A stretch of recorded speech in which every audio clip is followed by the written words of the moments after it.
Praise the Lord. Praise the Lord. കർത്താവാകുന്ന യേശു ക്രിസ്തുവിന്റെ നാമത്തിൽ ഏവർക്കും സ്വാഗതം.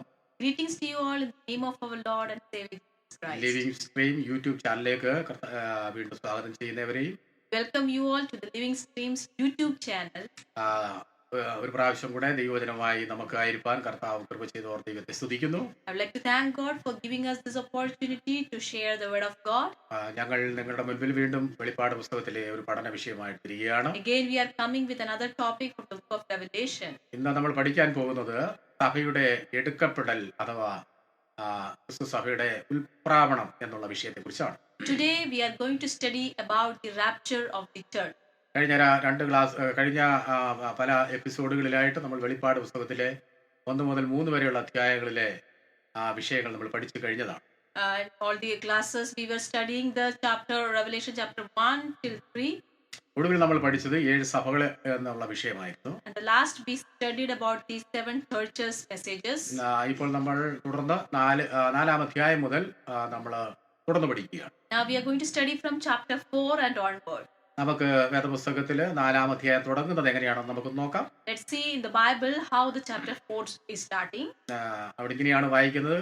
അനന്തരം സ്വർഗത്തിൽ ഒരു വാതിൽ തുറന്നിരിക്കുന്നത് ഞാൻ കണ്ടു. കാഹളനാദം പോലെ എന്നോട് സംസാരിച്ചു കേട്ട ആദ്യത്തെ ശബ്ദം എന്നോട് ഇവിടെ കയറി വരിക, മേലാൽ സംഭവിക്കാനുള്ളത് ഞാൻ നിനക്ക് കാണിച്ചു തരാം എന്ന് പറഞ്ഞു. It's written like this. After this I looked, and there before me was a door standing open in heaven. And the voice I had first heard speaking to me like a trumpet said, "Come up here, and I will show you what must take place after this." 7 സഭകളോടുള്ളതായ ദൂത് യോഹന്നാനെ അറിയിച്ച ശേഷം 4-ാം അധ്യായത്തിന്റെ തുടക്കത്തിൽ ഈ വായിച്ച ഭാഗത്ത് നമുക്ക് കാണുന്നത് സ്വർഗം തുറന്നു ഇവിടേക്ക് കയറി വരിക എന്ന് യോഹന്നാനെ വിളിക്കുന്നതായിട്ട്. After giving the messages of 7 churches to John, we could see in chapter 4, John was called from heaven and said, "Come up here." ഇവിടെ യോഹന്നാൻ പുതിയ നിയമസഭയുടെ പ്രതിനിധിയാണ്. Here, John is a representative of New Testament church. യോഹന്നാനെ സ്വർഗത്തിലേക്ക് വിളിച്ച സംഭവം മഹോപദ്രവം ആരംഭിക്കുന്നതിന് മുൻപ് സഭയെ സ്വർഗത്തിലേക്ക് ചേർക്കുന്നതിന്റെ നല്ല ഒരു സൂചന. And the John was taken up or called to heaven. It's a clear indication or example that the church will be taken up to heaven before the starting of great tribulation. കാരണം വെളിപ്പാട് പുസ്തകം 6-ാം അധ്യായം മുതലാണ് ഉള്ള സംഭവങ്ങളാണ് മഹോപദ്രവത്തിന് തുടക്കം. Because in Revelation chapter 6 onwards we could see the starting of great tribulation. നമുക്കറിയാം ദൈവസഭയ്ക്ക് ഭൂമിയിൽ ഉപദ്രവം തീർച്ചയായിട്ടും ഉണ്ട്. We know the church has to go through tribulations in the earth. എന്നാൽ ദൈവത്തിന്റെ സഭയ്ക്ക് മഹോപദ്രവമില്ല. But the church does not have great tribulation. ഇത് രണ്ട് സംഗതിയാണ്. These two are different. കർത്താവിന്റെ സഭ മഹോപദ്രവത്തിൽ കൂടെ കടക്കുകയും The church of Jesus not go through great tribulation. അതിന് ആധാരമായ ചില വചനങ്ങൾ നിങ്ങൾ ശ്രദ്ധിക്കുക. Now let's see some of the God's verses that support this. ആദ്യമായി ഞാൻ വായിക്കാൻ പോകുന്നത് 2 തെസ്സലോനിക്കരുടെ പുസ്തകം 2-ാം അധ്യായം 7-8 വാക്യങ്ങളാണ്. First I will going to study about 2 Thessalonians chapter 2 verse 7 and 8. അധർമ്മത്തിന്റെ മർമ്മം ഇപ്പോഴേ വ്യാപരിക്കുന്നുണ്ട്. ഇതുവരെ തടുക്കുന്നവൻ വഴിയിൽ നിന്ന് നീങ്ങിപ്പോക മാത്രം വേണം. അപ്പോൾ അധർമ്മമൂർത്തി വെളിപ്പെട്ടു വരും. അവനെ കർത്താവായ യേശു തന്റെ വായിലെ ശ്വാസത്താൽ ഉടുക്കി തന്റെ പ്രത്യക്ഷതയുടെ പ്രഭാവത്താൽ നശിപ്പിക്കും. It's written like this. For the secret power of lawlessness is already at work, but the one who now holds it back will continue to do so till he is taken out of the way. And then the lawless one will be revealed, whom the Lord Jesus will overthrow with the breath of his mouth and destroy by the splendor of his coming. ഇവിടെ പറയപ്പെട്ടിരിക്കുന്ന തടുക്കുന്നവൻ എന്നത് പരിശുദ്ധാത്മാവും അധർമ്മമൂർത്തി എന്നത് എതിർ ക്രിസ്തുവും. Here the one who is holding back is the Holy Spirit, and the power of lawlessness is the Antichrist. ഇത് വചനം പഠിക്കുന്ന ഏവർക്കും വളരെ നന്നായിട്ട് അറിയാവുന്ന ഒരു വസ്തുതയാണ്. And whoever is learning the word of God, they know this already. അതിന്റെ അർത്ഥം പരിശുദ്ധാത്മാവ് ഇവിടെ നിന്ന് സഭയെ കൊണ്ടുപോയ ശേഷമേ മഹോപദ്രവം ആരംഭിക്കുകയുള്ളൂ എന്ന് സാരം. It means only after the Holy Spirit will take the church from here from the earth, then only great tribulation will start. മറ്റ് തിരുവചന തെളിവുകൾ കൂടി നമുക്ക് ശ്രദ്ധിക്കാം. Now let's also see some of the other Bible verses which support. യെശയ്യാ പുസ്തകം 26-ാം അധ്യായം 19-20 വാക്യം. In Isaiah chapter 26 verse 19 and 20. നിന്റെ മൃതന്മാർ ജീവിക്കും, എന്റെ ശവങ്ങൾ എഴുന്നേൽക്കും. പൊടിയിൽ കിടക്കുന്നവരെ ഉണർന്ന് ഘോഷിപ്പിക്കും, നിന്റെ മഞ്ഞ് പ്രഭാതത്തിലെ മഞ്ഞ് പോലെ ഇരിക്കുന്നു. ഭൂമി പ്രേതന്മാരെ പ്രസവിക്കുമല്ലോ. എന്റെ ജനമേ, വന്ന് നിന്റെ അറകളിൽ കടന്ന് വാതിലുകളെ അടയ്ക്ക. ക്രോധം കടന്നു പോകുവോളം അല്പനേരത്തേക്ക് ഒളിച്ചിരിക്കാം. It's like this. But your dead will live, Lord. Their bodies will rise. Let those who dwell in the dust wake up and shout for joy. Your dew is like the dew of morning. The earth will give birth to her dead. Go, my people, enter your room and shut the doors behind you. Hide yourselves for a little while until his wrath has passed away. ഇവിടെ വളരെ വ്യക്തമായി പറഞ്ഞിരിക്കുന്നു, ക്രോധം കടന്നു പോകുവോളം അല്പനേരത്തേക്ക് ഒളിച്ചിരിക്കുക എന്ന്. Here it is written clearly, hide yourselves until the wrath has passed away. തന്നെയുമല്ല 1 തെസ്സലോനിക്കർ 1:10 Moreover, in 1 Thessalonians chapter 1 verse 10, വായിക്കുന്നത് ഇങ്ങനെയാണ്: തന്റെ പുത്രന് വരുവാനുള്ള കോപത്തിൽ നിന്ന് നമ്മെ വിടുവിക്കുന്നവരുമായ യേശു സ്വർഗത്തിൽ നിന്ന് വരുന്നത് കാത്തിരിപ്പാൻ എന്നെഴുതി. it's written, and to wait for his son from heaven, whom he raised from the dead, Jesus, who rescues us from the coming wrath. ഇവിടെ വരുവാനുള്ള കോപത്തിൽ നിന്ന് നമ്മെ വിടുവിക്കുന്നവരുമായ യേശു എന്ന് വളരെ വ്യക്തമായി പറഞ്ഞിരിക്കുന്നു. Clearly says here, the Jesus, the one who rescue us from the coming wrath. അത് തന്നെയുമല്ല, വെളിപ്പാട് പുസ്തകം 3:10 പറഞ്ഞിരിക്കുകയാണ്, ഫിലദൽഫിയ സഭയോട് ക്രിസ്തു ദൂതറിയിക്കുന്നതിൽ ഇപ്രകാരം പറഞ്ഞിരിക്കുന്നു. Moreover, in Revelation chapter 3 verse 10, when Jesus gives a message to the Philadelphia church, it is written like this.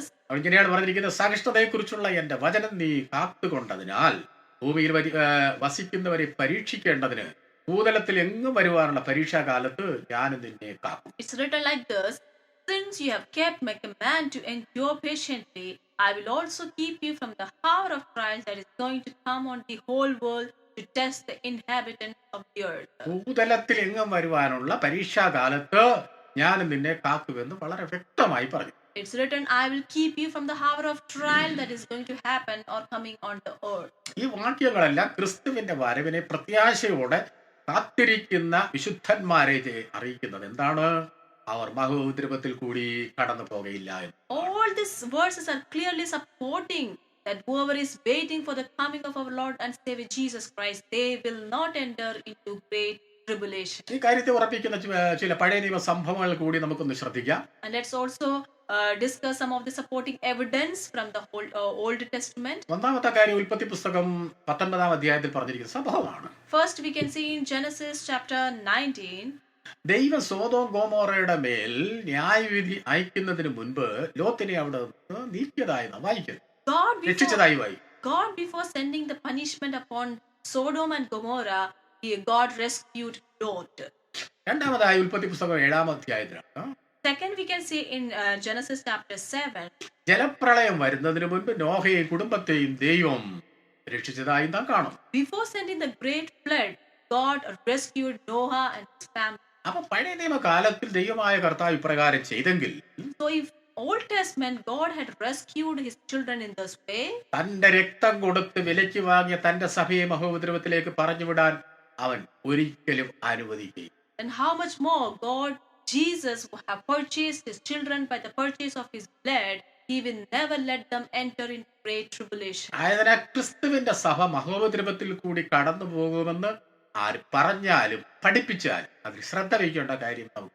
So we should not give attention to anyone who is saying that the church will go to great tribulation. കർത്താവിന്റെ സഭ മഹോപദ്രവത്തിന് മുൻപ് എടുക്കപ്പെടുക തന്നെ സംഭവം. The church of Jesus will get raptured before the great tribulation. യേശുവിന്റെ വരവിങ്കൽ എന്താണ് സംഭവിക്കാൻ? Now let's see what will happen at the coming of our Lord and Savior. തെസ്സലോനിക്കരുടെ പുസ്തകം 4:16 മുതൽ 17 വാക്യങ്ങൾ ഇങ്ങനെ വായിക്കുന്നു. In 1 Thessalonians chapter 4 verse 16 to 17, it's written like this. കർത്താവ് താൻ ഗംഭീരനാദത്തോടും പ്രധാന ദൂതന്റെ ശബ്ദത്തോടും ദൈവത്തിന്റെ കാഹളത്തോടും കൂടെ സ്വർഗത്തിൽ നിന്ന് ഇറങ്ങി വരികയും ക്രിസ്തുവിൽ മരിച്ചവർ മുൻപേ ഉയർത്തെഴുന്നേൽക്കുകയും ചെയ്യും.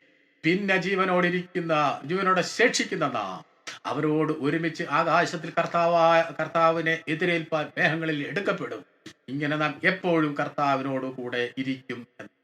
For the Lord himself will come down from heaven with a loud command, with the voice of the archangel, and with the trumpet call of God. And the dead in Christ will rise first. After that, we who are still alive and left will be caught up together with them in the cloud, meet the Lord in the air, and so we will be with the Lord forever. Amen. ക്രിസ്തുവിന്റെ വരവെങ്കിൽ മരിച്ചവർ ഉയർക്കും, ജീവനോടിരിക്കുന്ന വിശുദ്ധന്മാർ മരിക്കാതെ ജീവനോടെ എടുക്കപ്പെടുക തന്നെ. In Jesus coming, whoever are dead in Christ, they will rise, and who we are still alive, they will be caught up together in the air. പ്രിയമുള്ളവരെ, ഇത് എത്രയും വേഗം സംഭവിക്കുക തന്നെ ചെയ്യുന്ന വസ്തുത. My beloved people, this is going to happen so soon. ദൈവം മരിച്ച മോശയെ ഉയർപ്പിച്ചതുപോലെ, just like God resurrected Moses, യേശു മരിച്ച ലാസറിനെ ഉയർപ്പിച്ചതുപോലെ ക്രിസ്തുവിൽ മരിച്ചവർ ഉയർത്തെഴുന്നേൽക്കും. and just like Jesus had resurrected Lazarus, in the same way those people who are dead in Christ, they will be resurrected or rise. ഹാനോക്കിനെയും ഏലിയാവിനെയും ഉടലോടെ സ്വർഗത്തിലേക്ക് എടുത്തതുപോലെ ജീവനോടിരിക്കുന്ന വിശുദ്ധന്മാർ എടുക്കും. And as like Elijah and Enoch were taken away to heaven, the same way those people of God who are alive at that time will be caught up in the air. ഇതെല്ലാം കെട്ടുകഥകളല്ല, നടന്നതായ സംഭവം. These are all not any fable, but they are the happened events. ക്രിസ്തു പോയതുപോലെ ആകാശ മേഘങ്ങളെ തേരാക്കി മധ്യാകാശത്തിൽ വെളിപ്പെടുമ്പോൾ പരിശുദ്ധാത്മാവ് സഭയെ ഇവിടെ നിന്ന് കൊണ്ടു. Just like Jesus was ascended to heaven, the same way when he will come back, Holy Spirit will take the church away from the world. അതിനെക്കുറിച്ച് റോമാലേഖനം 8-ാം അധ്യായം 11-ാം വാക്യത്തിൽ പ്രകാരം പറഞ്ഞിരിക്കുന്നു. And regarding that, you can see in Romans chapter 8 verse 11. യേശുവിനെ മരിച്ചവരിൽ നിന്ന് ഉയർപ്പിച്ചവന്റെ ആത്മാവ് നിങ്ങളിൽ വസിക്കുന്നുവെങ്കിൽ ക്രിസ്തു യേശുവിനെ മരണത്തിൽ നിന്ന് ഉയർപ്പിച്ചവൻ നിങ്ങളിൽ വസിക്കുന്ന തന്റെ ആത്മാവിനെ കൊണ്ട് നിങ്ങളുടെ മർത്യ ശരീരങ്ങളെയും ജീവിപ്പിക്കുമെന്നാണ്. And it is written, and if the spirit of him who raised Jesus from the dead is living in you, he who raised Christ from the dead will also give life to your mortal bodies because of his spirit who lives in you. പരിശുദ്ധാത്മാവിന് അപ്രകാരം ചെയ്യാൻ കഴിയുന്നതാണ്. Holy Spirit is able to do like that. ഫിലിപ്പോസിനെ ആത്മാവ് എടുത്തുകൊണ്ടുപോയതുപോലെ പോയതായി അപ്പോസ്തല പ്രവൃത്തികൾ 8-ാം അധ്യായത്തിൽ നമ്മൾ അതിന്റെ 39-ാമത്തെ വാക്യത്തിൽ വായിക്കും. In Acts chapter 8 verse 39, we could see that Holy Spirit has taken away Philip. അവിടെ ഇങ്ങനെയാണ് നാം വായിക്കുന്നത്. There we can read like this. അവർ വെള്ളത്തിൽ നിന്ന് കയറിയപ്പോൾ കർത്താവിന്റെ ആത്മാവ് ഫിലിപ്പോസിനെ എടുത്തുകൊണ്ടുപോയി ഷണ്ണൻ അവനെ പിന്നെ കണ്ടില്ല. It's written like this in Acts. When they came up out of the water, the Spirit of the Lord suddenly took Philip away, and the eunuch did not see him again. അതുപോലെ പരിശുദ്ധാത്മാവ് കാഹളം മുഴങ്ങുമ്പോൾ സഭയെ മുകളിലേക്ക് എടുത്തുകൊണ്ടുപോകുന്നു. In the same way, when the trumpet will be heard, the Holy Spirit will take the church away from the world. കൂടാതെ 1 കൊരിന്ത്യർക്ക് എഴുതിയ ലേഖനം 15-ാം അധ്യായം 52-ാം വാക്യത്തിൽ യേശുവിന്റെ വരവിൽ സംഭവിക്കുന്നതിനെ കുറിച്ച് വളരെ വ്യക്തമായി പറഞ്ഞിട്ടുണ്ട്. Moreover, in 1 Corinthians chapter 15 verse 22, we could see what will happen in the coming of Jesus. അതിപ്രകാരമാണ്. And it is written like this. നാം എല്ലാവരും നിന്ദന കൊള്ളുകയില്ല, എന്നാൽ അന്ത്യ കാഹളനാദത്തിൽ പെട്ടെന്ന് കണ്ടിരിക്കുന്നതിനിടയിൽ നാം എല്ലാവരും രൂപാന്തരപ്പെടും, കാഹളം ധ്വനിക്കും, മരിച്ചവർ അക്ഷയരായി ഉയർക്കുകയും രൂപാന്തരപ്പെടുകയും ചെയ്യും എന്നെഴുതി. It's written, we will not all sleep, but we will all be changed in a flash, the twinkling of an eye, at the last trumpet, for the trumpet will sound, the dead will be raised imperishable, and we will be changed. ഇവിടെ പെട്ടെന്ന് എന്നതിന് മൂലഭാഷയായ ഗ്രീക്കിൽ പറഞ്ഞിരിക്കുന്നത് അറ്റോമോ എന്നാണ്. Here, in a flash, the Greek language, that is the original translation, the word used is atomo. അതായത് അറ്റത്തിന്റെ വേഗതയിൽ ദൈവമക്കൾ രൂപാന്തരം. Which means in atomic speed, the transformation of Jesus people will happen. കൂടാതെ ഈ ലൂക്കോസ് വിശേഷം 17-24 പറഞ്ഞിരിക്കുന്നത് യേശുവിന്റെ വരവ് മിന്നൽ പോലെ സംഭവിക്കുമെന്ന്. Moreover, in Luke chapter 17 verse 24, it is written, the coming of Jesus will be like lightning. ഇപ്രകാരം നാം വായിക്കുന്നു. We could read like this. മിന്നൽ ആകാശത്തിന് കീഴെ ദിക്കോട് ദിക്കെല്ലാം തിളങ്ങി മിന്നുന്നത് പോലെ പുത്രൻ തന്റെ ദിവസത്തിൽ ആകും എന്നാണ്. It's written, for the Son of Man in his day will be like the lightning which flashes and lights up the sky from one to the other. യേശുവിന്റെ രഹസ്യ വരവിലും പരസ്യ വരവിലും തീർച്ചയായും ഈ അനുഭവം ഉണ്ടാകുന്നതാണ്. In Jesus' secret coming as well as in public coming, we could see such events happen. അതായത് പെട്ടെന്ന് അപ്രതീക്ഷിതമായി ഏലിശയും ഹാനോക്കും എപ്രകാരം എടുക്കപ്പെട്ടോ അപ്രകാരം വിശുദ്ധന്മാർ ഇവിടെ നിന്ന് എടുക്കപ്പെടും. Which means all of a sudden, just like Enoch and Elijah was taken away, in the same way, Christian children of God will be taken away. അപ്പോൾ സംഭവിക്കുന്നതിനെ കുറിച്ച് പൗലോസ് അപ്പോസ്തലൻ പറഞ്ഞിരിക്കുന്നത് ഫിലിപ്പിയ ലേഖനം 3-21 നമ്മൾ വായിക്കുന്നു. In Philippians 3 verse 21 we could see what all things will happen at that time. Paul says like this. അവിടെ പറഞ്ഞിരിക്കുന്ന പ്രകാരമാണ്, There it is written like that. യേശു സകലവും തനിക്ക് കീഴ്പ്പെടുത്തുവാൻ കഴിയുന്ന തന്റെ വ്യാപാര ശക്തി കൊണ്ട് നമ്മുടെ താഴ്ചയുള്ള ശരീരത്തെ തന്റെ മഹത്വമുള്ള ശരീരത്തോട് അനുരൂപമായി രൂപാന്തരപ്പെടുത്തും. Written, whoever by the power that enables him to bring everything under his control will transform our lowly Hallelujah. bodies so that they will be like his glorious body. അതായത് ദൈവജനം ഈ മർത്യമായ ഈ നമ്മുടെ ഈ മൺശരീരം വിട്ട് ഇനിമേൽ മരണമില്ലാത്തതായ സ്വർഗീയമായ മഹിമയുള്ള ശരീരം ദൈവജനം, Which means the children of God will leave this mortal and perishable body and will receive the imperishable, eternal, glorious body. എന്നാൽ രക്ഷിക്കപ്പെടാത്തവരും പരിശുദ്ധാത്മാവ് ഇല്ലാത്തവരും പരിശുദ്ധാത്മാവിനെ പ്രാപിക്കാത്തവരും ഒറ്റ വ്യക്തിയും യേശുവിന്റെ രഹസ്യവരവെങ്കിൽ എടുക്കപ്പെടുക ഇല്ലവേ ഇല്ല. But whoever has not repented and born again and does not have the Holy Spirit in their life will not be taken away. Jesus coming. ഇത് നന്നായി ഗ്രഹിച്ച് നമ്മുടെ ജീവിതം ക്രമപ്പെടുത്തിയാൽ ഈ ഭാഗ്യാവസ്ഥ നമുക്ക് ഏവർക്കും ലഭിക്കും. Beloved people, by understanding this, if we prepare our life for this, we will also receive this great blessing. ഞാൻ വളരെ ദുഃഖത്തോടെ പറയട്ടെ, അങ്ങനെ സംഭവിക്കാതെ ഭാഗ്യാവസ്ഥ നഷ്ടപ്പെട്ടു പോകും. തീർച്ചയായും അവർ മഹോപദ്രവ നാളുകളിലേക്ക് പ്രവേശിക്കും.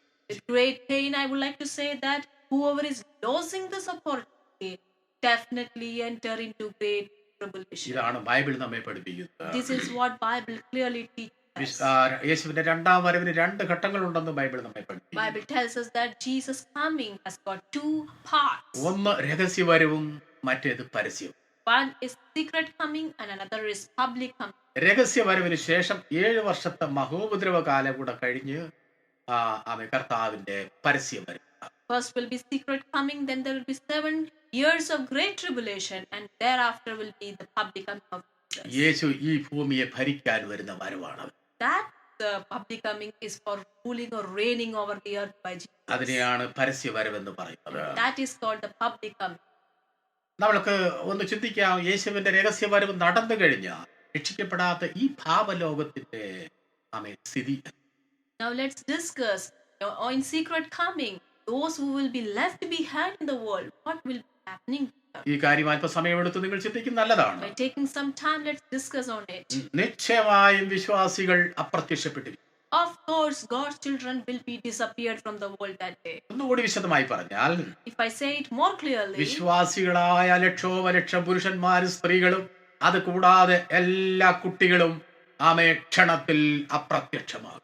lakhs of God's people, that will be whether they are men or women, and all the children will be disappeared in a flash. കുട്ടികൾക്ക് സ്വർഗരാജ്യം യേശുക്രിസ്തു വാഗ്ദത്തം ചെയ്തിട്ടുണ്ട്. Jesus had promised heaven for children. നിങ്ങൾ ഒരു വിശ്വാസി അല്ലെങ്കിൽ, if you are not a believer, പാർക്കിൽ കുഞ്ഞുങ്ങളെ കളിപ്പിച്ചുകൊണ്ടിരിക്കുന്ന വേളയിൽ ഇത് സംഭവിക്കുകയാണെങ്കിൽ, and if you are playing with your kid in park, കരയുന്ന കണ്ണുകളുമായി കുഞ്ഞുങ്ങളില്ലാതെ നിങ്ങൾ വീട്ടിലേക്ക് മടങ്ങേണ്ടി, and if at that time this event happens, you have to return back to your home weeping because you have lost your child. വിശ്വാസിയോടൊപ്പം യാത്ര ചെയ്തുകൊണ്ടിരിക്കുന്ന ഒരു അവിശ്വാസിയാണ് നിങ്ങളെങ്കിൽ, if you are an unbeliever and you are traveling with a believer, വിശ്വാസി അപ്രത്യക്ഷമായത് കാണുമ്പോൾ നിങ്ങൾ അന്ധാളിച്ചു പോകും. you will be terrified when you see in front of you your believer friend is disappearing. അനേക വിധത്തിലുള്ള അപകടങ്ങൾ അന്ന് ലോകത്തിൽ സംഭവിക്കുന്നതാണ്. Great accidents will happen at that day. അനേക യന്ത്രങ്ങൾ നിശ്ചലമാകും, കാരണം അവ പ്രവർത്തിച്ചു കൊണ്ടിരുന്ന ആ വിശ്വാസി അപ്രത്യക്ഷമായി.